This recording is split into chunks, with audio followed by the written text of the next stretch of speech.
Euro-Canadian dollar slides as steady Bank of Canada and rising oil prices lift loonie. Federal Reserve set to hold interest rates again in Powell's last meeting as chair.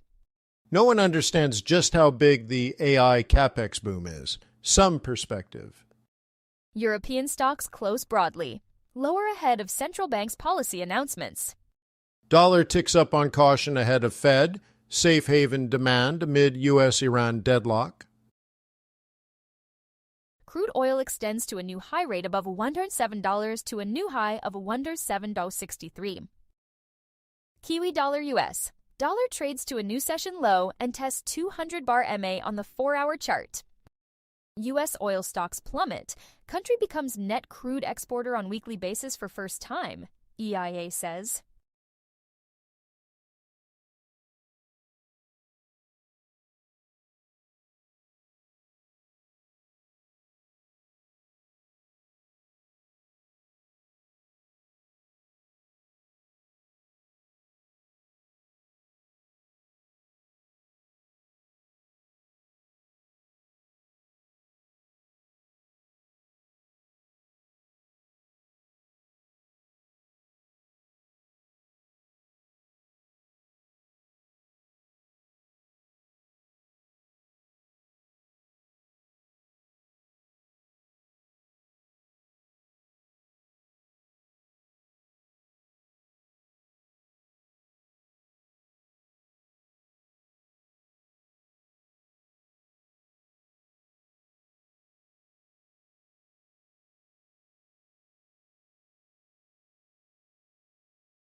Swiss market ends notably lower.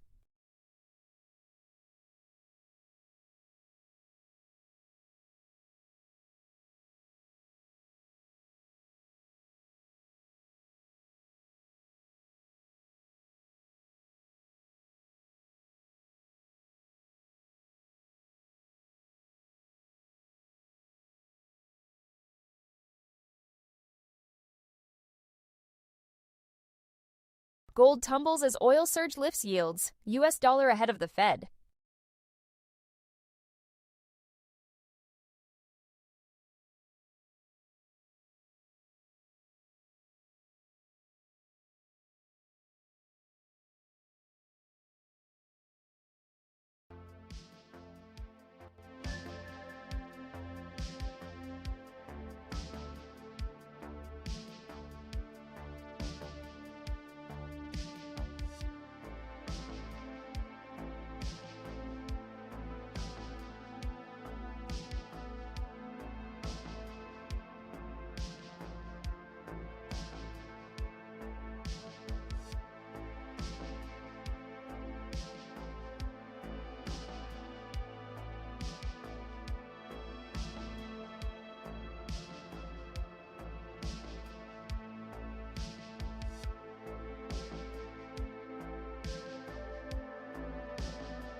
OPEC Plus set to agree another oil output hike without UAE. Sources say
Good afternoon. Are you guys ready? Yo, yo, yo, yo, yo. And let me get a little more comfortable.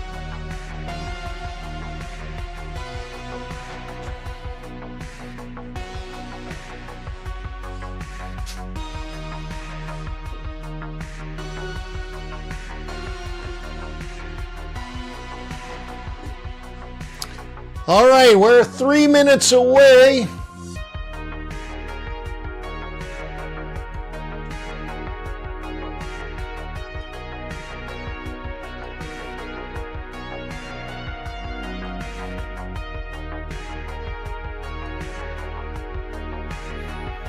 So what will the Fed do? Well, let me find the music first of all.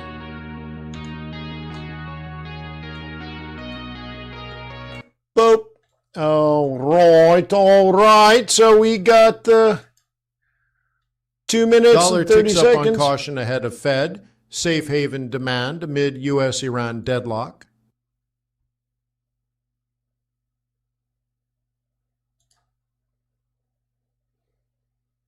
Didn't mean to talk over myself. Sorry for that. So you guys excited? I mean, if you check the prediction market or the prediction radar here, there's no chance of a change in monetary policy. So it really comes down to finding out what Jay Powell's going to do. So we'll find out during the press conference 30 minutes from now.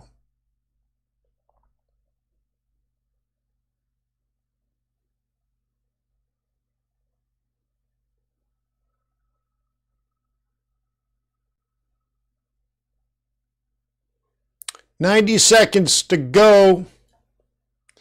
Lufle, huh? Spike alert. Lufle. 1 minute until United States Bank of Fed Canada interest rate vigilant decision stance is with steady released. rates, RBC. Bank of Canada vigilant stance with steady rates, RBC.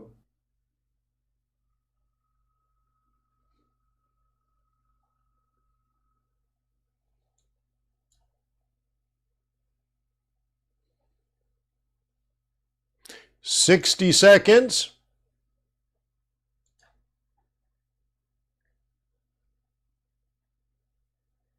You guys excited? I'm so excited.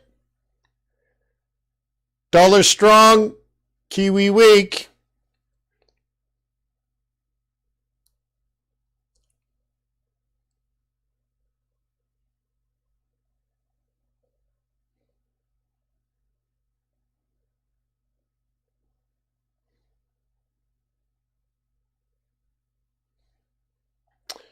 All right, so good. Hey, click that like button, huh? Thumbs up.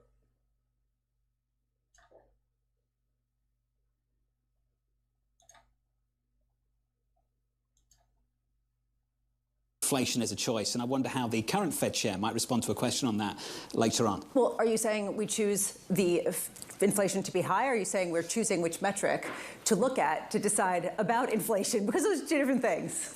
I thought what King Charles said in his speech yesterday about inflation was really poignant. You really love I'm the sure Royals, you hung don't on every minute. You really love the Royals, don't you? I do. Yeah, I thought know. it was really quite We're good. not talking about King Charles in this program. He mentioned inflation. This is a royal-free zone, okay? Sort of. Let's turn to the price action. Got a king around the table, don't we? Okay, decision, seconds away. Equities negative by 0.1% on the S&P 500. Bond yields elevated. Crude Wow, elevated. TV is Miner slow. Key has your decision. No change in rates, but we have four dissents. Lori Logan, Beth Hammock, Four Neil dissenters. Kashkari agreed rates should stay on hold, but they did not support including an easing bias in the statement at this time. Stephen Myron wanted a quarter-point cut. The last time there were four dissents, October 6th of 1992. Four dissents. So I guess 3 hikes and 1 cut. Cool. Bum bum bum bum bum bum bum bum bum bum.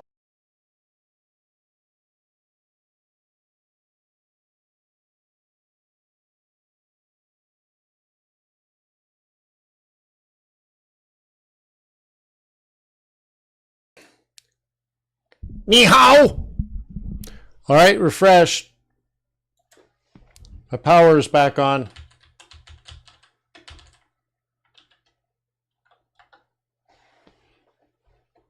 All right, well, part 2 of our live stream. So clever. So It's a clever technique. Yeah, clever technique. So anyways, power went out. What time is it? Because, well, my microwave clock isn't working. 2:27. So we have the press conference starting just a little bit.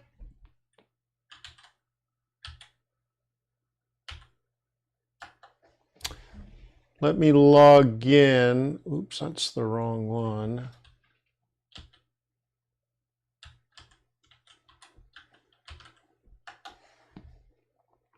And we'll get the press conference. You know what? Or maybe I can just get it from the boob tube, huh? Let's see. Silver declines as Fed keeps rates steady, yields and U.S. dollars strengthen.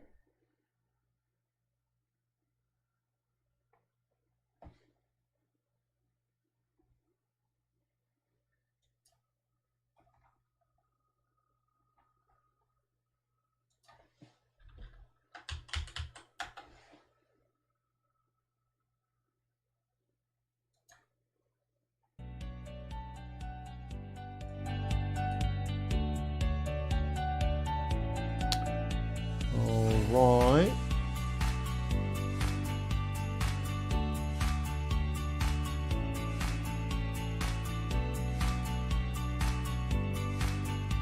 I have an audio booster if that's not loud enough. Very often their live streams, their press conferences are just not loud enough. So you tell me.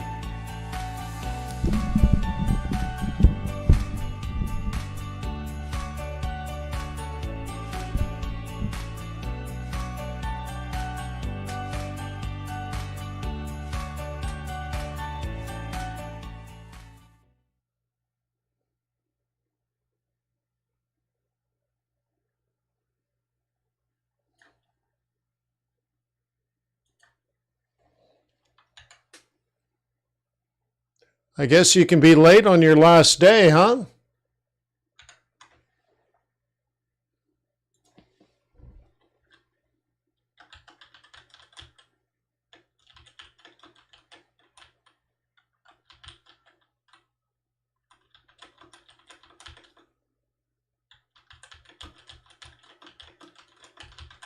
Fed leaves interest rates unchanged in unusually divided vote.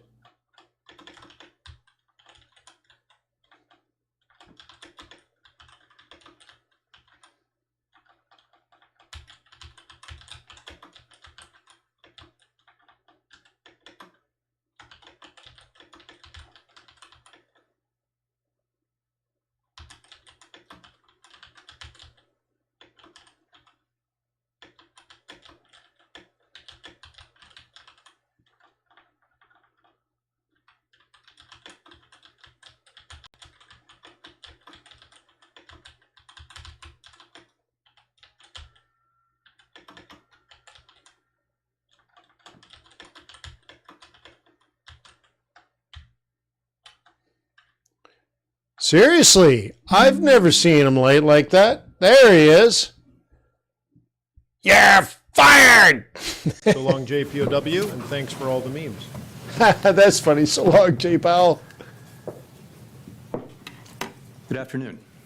Yes, yeah, I can hear that. My colleagues and I remain squarely focused on achieving our dual mandate goals of maximum employment and stable prices for the benefit of the American people. The U.S. economy has been expanding at a solid pace. While job gains have remained low, the unemployment rate has been little changed in recent months. Inflation has moved up and is elevated, in part reflecting the recent increase in global energy prices. Today, the FOMC decided to leave our policy rate unchanged.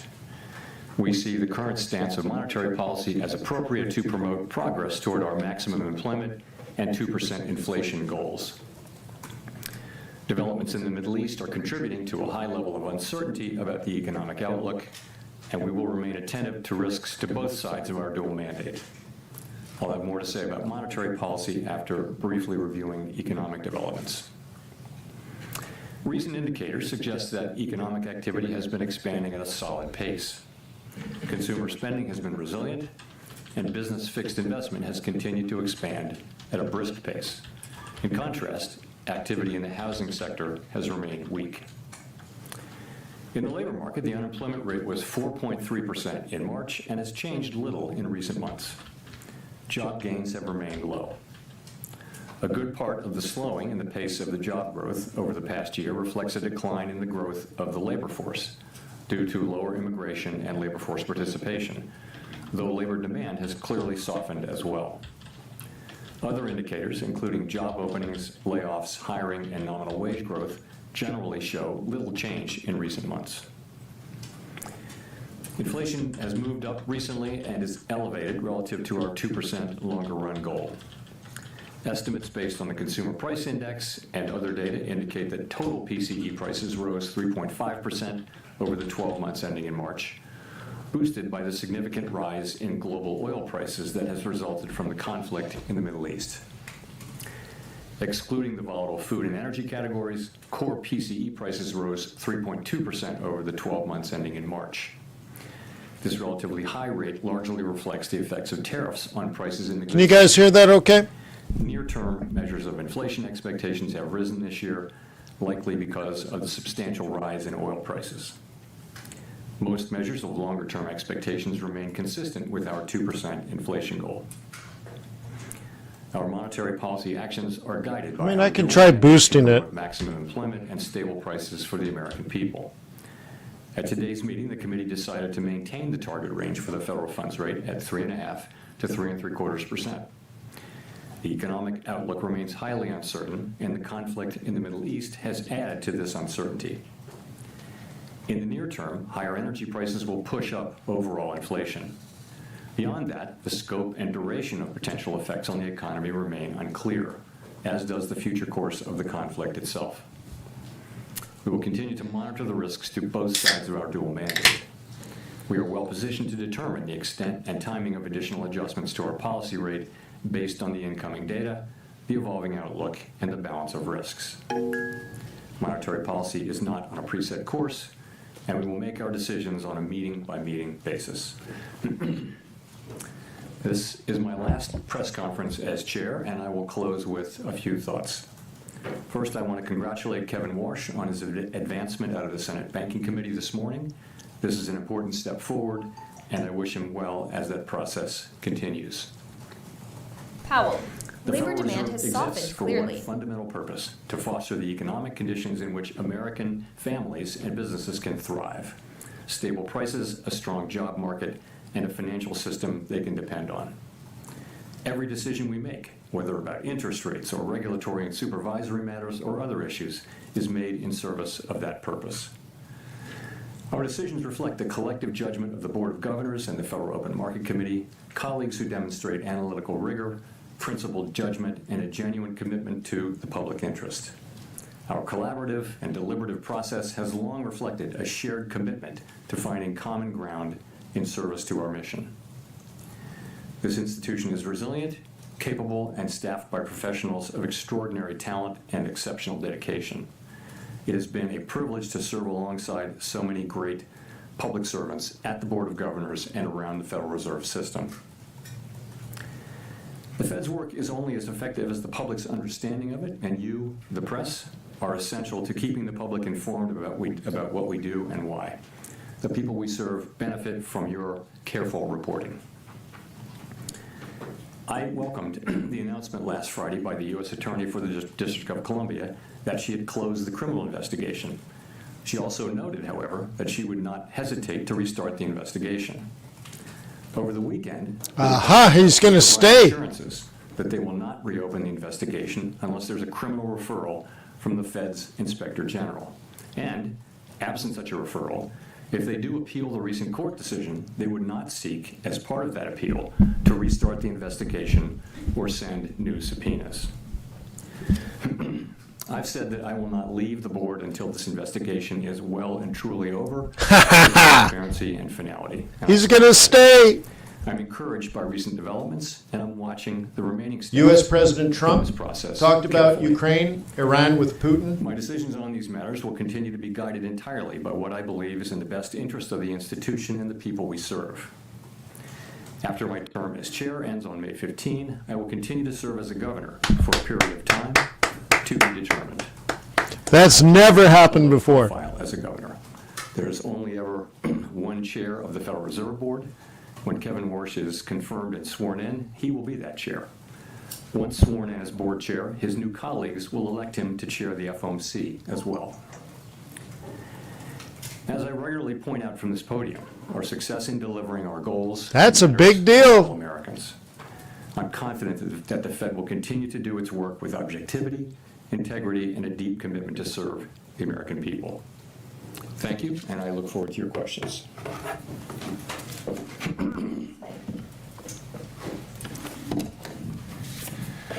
Thank you, Mr. Chair. What do you guys think of that? Press often doesn't come from the podium in different places, but I appreciate that. Can you talk about what is gone into your decision to remain on the board? What kind of criteria are you weighing, and how long might you stay? Thank you. Sure. So, my concern is really about the series of legal attacks on the Fed, which threaten our ability to conduct monetary policy without considering political factors. And I want to note here, this has nothing whatever to do with verbal criticism by elected officials. I've never suggested that such verbal criticism is a problem, and neither has anyone else here. But these legal actions by the administration are unprecedented in our 113-year history, and there are ongoing threats of additional such actions. I worry that these attacks are battering the institution and putting at risk the thing that really matters to the public, which is the ability to conduct monetary policy without taking into consideration political factors. It is so important for our economy, for the people that we serve, that they can depend over time on a central bank that operates that way, free of political influence. It's part of the absolute foundation of this amazing economy that we have. It's just one of the many reasons why the U.S. economy is the envy of the world. That piece of institutional architecture separates successful countries from unsuccessful countries. It is extremely important, not for the people who work at the Fed at any given time, but for the people that we serve, that the Fed remain able to conduct monetary policy in a way that doesn't get pulled into politics, trying to help or hurt any particular politician or political party. It's critical for the people that we serve. In terms of when I would leave, I will leave when I think it's appropriate to do so.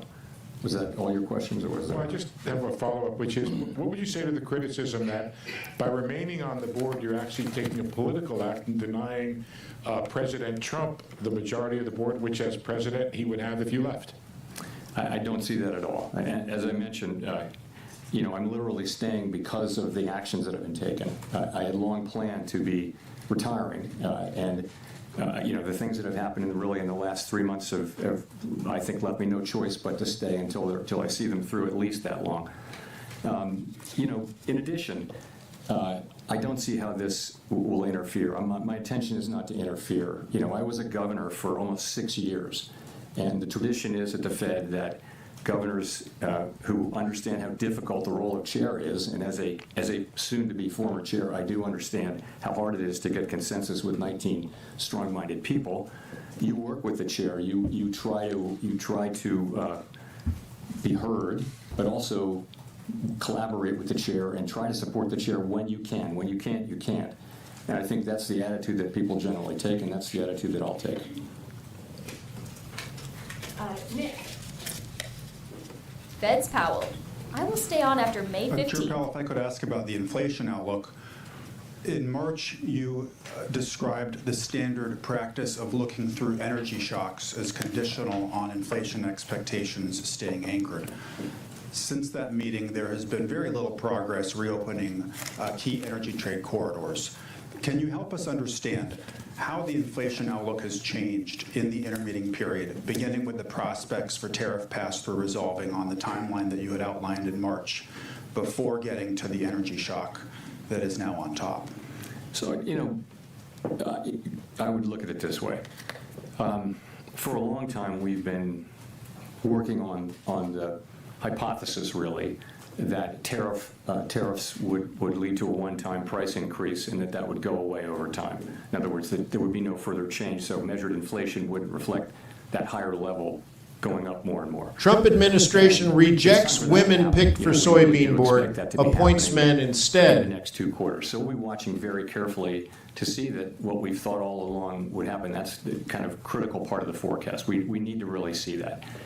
With energy, it's so hard to say. I mentioned, in sort of the textbook, you would look through an oil shock because they tend to be short-lived and they tend to revert. And monetary policy works with long and variable lags, so you wouldn't necessarily react right away. I think that is all the more true given that we're several years above 2% inflation and that we're already looking through the tariff shock. So I think we're going to be very cautious about that. But the question about looking through energy really is not in front of us right now. It hasn't even peaked yet. And I think we'd want to see the backside of that and progress on tariffs before we even thought about reducing rates. So if I could follow up, the statement today preserves language that has taken Gold on adds some slightly meaning, to losses after as Fed it was holds rates socialized steady, when the but committee was sees 4 actively lowering dissents. rates. Why is the Oil easing prices bias surge amid still, continued shuttering of Hormuz. right, Fed holds given rates how as expected. different the inflation outlook is now versus a meeting or two ago? And what more would have to happen for it to get evicted? So that was, as you will recall, we had a discussion about that at the last meeting, and we talked about it in the press conference after the March meeting. We had the same today. We had quite a vigorous discussion about that very issue and the guidance, and is it still appropriate and that kind of thing. And I would say that the number of people on the committee who either could support that language changing to a more neutral stance so that a hike is as likely as a cut. That number has increased over the intermeeting period, and it's easy to see why. I mean, it's a good question, right? You see, inflation has moved up over the interim a bit. Core inflation is 3.2 now, moving, albeit just a little bit, in the wrong direction. And we know that there will be, that there's headline inflation coming out of the Gulf, and we don't know how much that will be. We're going to need to see. So it makes all the sense in the world that people would look at that and we'd have a vigorous discussion about that. You saw that 3 people dissented over the language. I think all of those people agreed with the rate decision. So the majority of the committee did not want to do that, and I didn't think we needed to do it at this meeting. It really was just a question of why do we need to do that now? We have so much to learn. There's so much uncertainty about the path ahead. There doesn't need to be any rush to make that decision now, because what happens in the next 30, 60 days, even by the next meeting, could really change the picture around that language. So, it's a much closer thing on the committee than it was in March, and that makes all the sense in the world, it seems to me. Claire. So Claire Jones, Financial Times. Just going back to this issue of the easing bias, we've now got oil approaching $120 a barrel when it comes to the benchmark Brent crude. If it stays around those levels 6 weeks from now, what would be your best guess as to whether the easing bias will still be in the statement? Thank you. I wouldn't want to guess. Well, first of all, we're going to have new leadership in all likelihood by then, and new leadership is going to have a very important role to play in that. So I won't be standing here at this podium to answer your question. So I don't know. As I mentioned, that's all I can really say is that we had a great discussion about that today. It's gotten to be a better question in the interim period. We had the discussion. The majority are still on the page of not feeling the need to move to that level, and that's where I am. I get it, though. At a certain point, you would move, and that conceivably could come as soon as the next meeting. Thank you. Just to follow on, the new leadership also seemed rather lukewarm on press conferences and on the dot plots. What would your advice to he wants to kill the dot plot. Communication tools. So I'm not going to give him any advice through you today here, but I think communications generally is. I think every incoming chair takes a look at communications, and it's a very healthy thing. I mean, communications it's very complex, and you can always be looking at new things. And if that happens, it feels like it's going to happen. That's a completely appropriate thing. Neil. Hi, Chair Powell, Neil with Axios. Can you tell us if you've been in touch with incoming Chairman Warsh? To what extent is this a normal transition process versus all the things swirling around, something unusual, and what can we expect when he takes that podium in a few weeks? I haven't seen him since seeing him at a dinner in January where I congratulated him and had a nice chat with him. Haven't seen him. I don't know what a normal process is. You know, the last process was with Janet Yellen, with whom I had worked for 6 years, and so it was. We were sitting down the hall from each other, so it was a very different thing. I think this is and will be a very normal, standard kind of a transition process. So that's what I expect. I have every reason to think it will be. Quick follow-up: is the Supreme Court ruling on Governor Cook a factor in when you may leave as a governor? I wasn't thinking of it as such, but no, not really. I mean, I'm thinking more of the other things I mentioned. Chris. Hi, thanks for taking our question. I wanted to ask a question about your tenure, and Chris Rugaber at Associated Press. During your tenure as chair, you often spoke about how disadvantaged Americans benefited from extended periods of low unemployment. In the new framework the Fed adopted in 2020, some economists say elevated the Fed's employment mandate.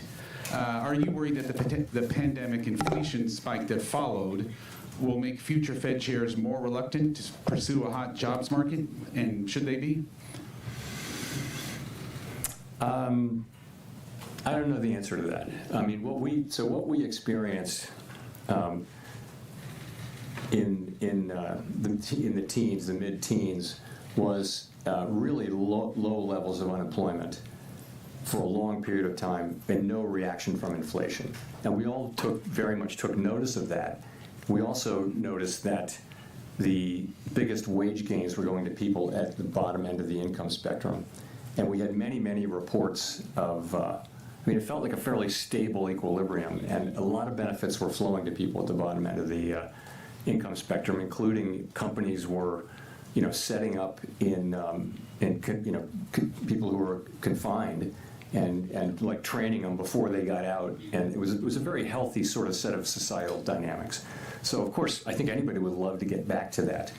I don't think that anything that happened to create the global pandemic inflation was in any way related to overweighting the employment market. I mean, it was a global shock that happened essentially Trump, very it is a good time to cut rates. It had to do with closing, reopening, stimulus, and all that. And I mean, you could look at a graph of 10 big economies on the page and not know which was the U.S. and which was Germany, France, and things like that. So I don't think that insight was in any way responsible for the high inflation that we experienced.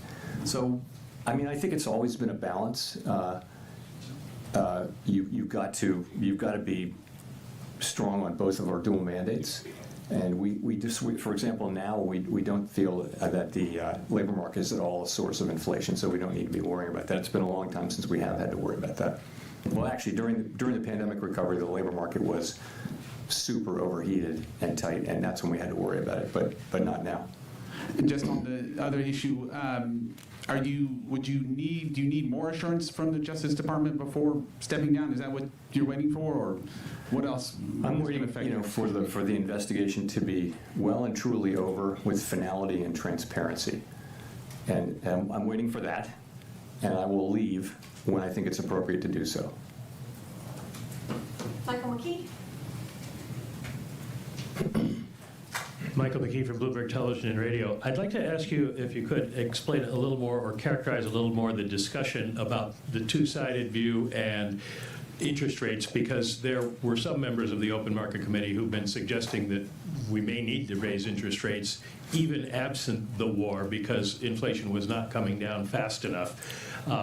Is there any sense that interest rates might have to go up, or was this just a setup to sort of warn people that you're worried about the war impacts?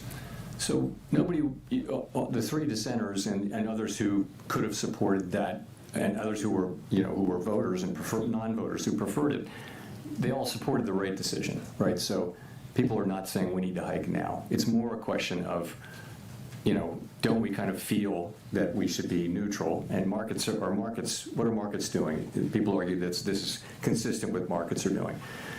And again, it's a very fair question, but these changes, it's a form of forward guidance, and you don't want to make them in a way that will be sustained and continue to make sense, and not something you need to take back, fairly quickly. So I think we just, a group of us, including me, didn't feel like we needed to be in a hurry on that markets are not confused about our reaction function. We don't have a problem to solve on that.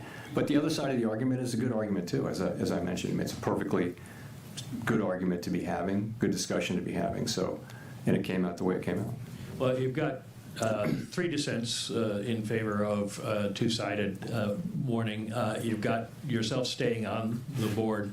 You've got the criticism that does come from elected officials, and you've got a lot of critics who have faulted the Fed for being too slow 2021 with inflation. Are you worried about Fed credibility under all of this? Is that one reason that you want to stay on? Not driving my thinking now. I mean, monetary policy is going to get made by, 19 people. There's a lot of stability there. I mean, if you think about it, every new Fed chair has the same situation, which is you've got 18 colleagues on the FOMC, 11 of them vote during any year, and your job is to create consensus. It's to talk to them, understand them, be inside their thinking, and be able to pull them together and get consensus and move. And that's what every Fed chair has to do. And I think Kevin Warsh is actually quite well. He has the capabilities, skills to be very good at that, I would think. So I think I'm not so worried about that process. I think that'll work itself out. Howard. Thank you, Chair. Howard Schneider with Reuters. You mentioned that staying on as a governor, you intend to keep a low profile. I'm just wondering if you could give us a little more detail on what that looks like and how you can. Touche. Walk down the steps. What that looks like, and particularly around the policy discussion, how you're able to have your intervention and not be a shadow chair, not have a kind of an outsized influence over the process. Yeah, that's just something I would never do. The shadow chair thing. I don't know what the exact specifics of it will be, but I'm going back to being a governor. I respect the role of chair. I was a chair. I was a governor for 6 years, and I know what that's like. I know it, and I had a pretty front row seat particularly with Chair Yellen, to whom I was close when I worked with Chairman Bernanke for 2 years, but. I was brand new at that time, so I got a sense of what it was, and I had real sympathy for how hard it is to get that group to consensus. And I always felt like I don't want to add to that unnecessarily, and that means try to support the chairs where the direction the chair wants to go in, if you can. If you can't, you can't. And I think that's the way it's always worked there, because the chair only has one vote, plus the ability to develop consensus. And if people won't be. They won't, if they're not flexible at all, then how do you ever do that? And so that's why the authority the chair has really is to develop relationships with people and work with them, and then put something forward that has consensus. And I propose to be a very constructive participant in that process, really out of respect for the office of the chair. And in your view as a soon-to-be governor, how do you see the risks of oil prices bleeding into core inflation in coming weeks? Because it seems like the commentary that was coming from particularly some of the Reserve Bank presidents, they were elevating concerns about the bleed into core. And here we are with 3 dissents now. What do you see as the prospect of a core inflation? Those prospects are real. Remember, though, and they're real, and the real thing is we're going to have to wait and see. We're going to need to see. And the good news is we think our policy stance is in a very good place for us to wait and see. We're right kind of at the high end of neutral or perhaps mildly restrictive. The labor market shows more and more signs of stability, whereas inflation is kind of misbehaving. And so maybe a little bit of restriction or the high end of neutral is just the right place to be. So we can wait here and see how things work out before we act. And we'll see how much how much does come through into core. You see it already in airfares, of course, but you may see it in many other places. we just don't know yet, and it's so unknowable because how long will the strait be closed? You can develop any number of scenarios that you want, but we really won't know until we know. So fortunately, we're in a good place to wait and let things develop.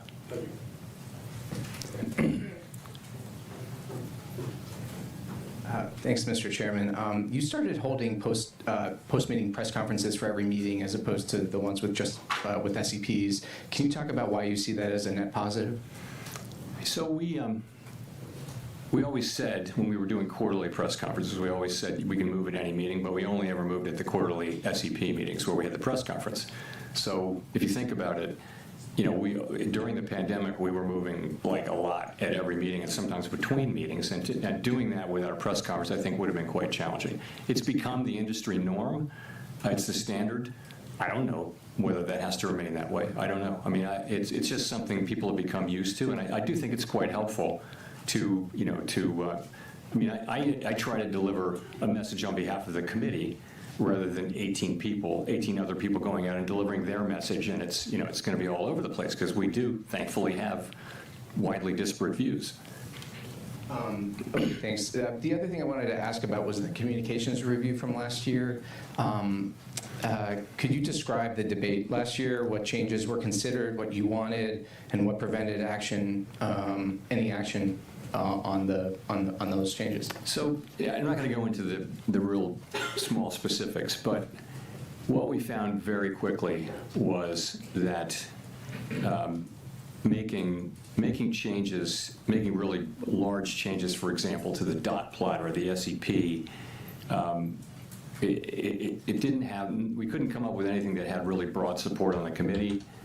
And so we just moved on. We didn't really do as much on that as we might have. And I was never the world's biggest fan of the dot plot, but you can't beat something with nothing. And we've looked at a bunch of things, and can't beat something with nothing. I think every new chair is going to look at our suite of communications and think about what would be changes. We are the only major central bank that doesn't publish a forecast, and that's because we have a 19-person committee, and you try to do that at the board. That's hard. At the committee, that's hard. It's hard if you do it at the staff. So it works. I think our communications are fine, but looking at doing it in a different and better way is the most natural thing in the world.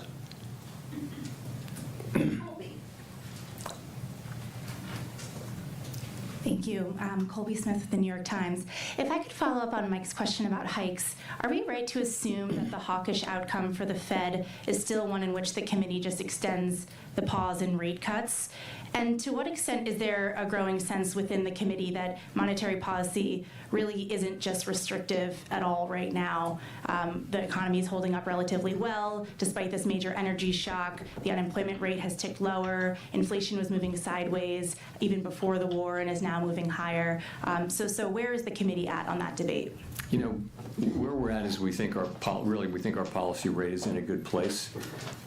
If we need to hike, we will certainly signal that, and we will certainly do it. And if we need to cut, then if it's appropriate to cut, then we'll signal the opposite.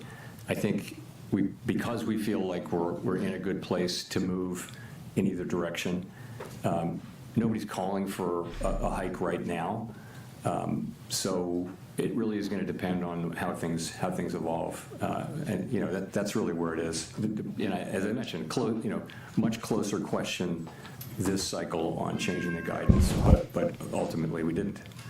And as it relates to the war, at what point do you think the risk to growth will be larger than the risk to inflation as this conflict drags on?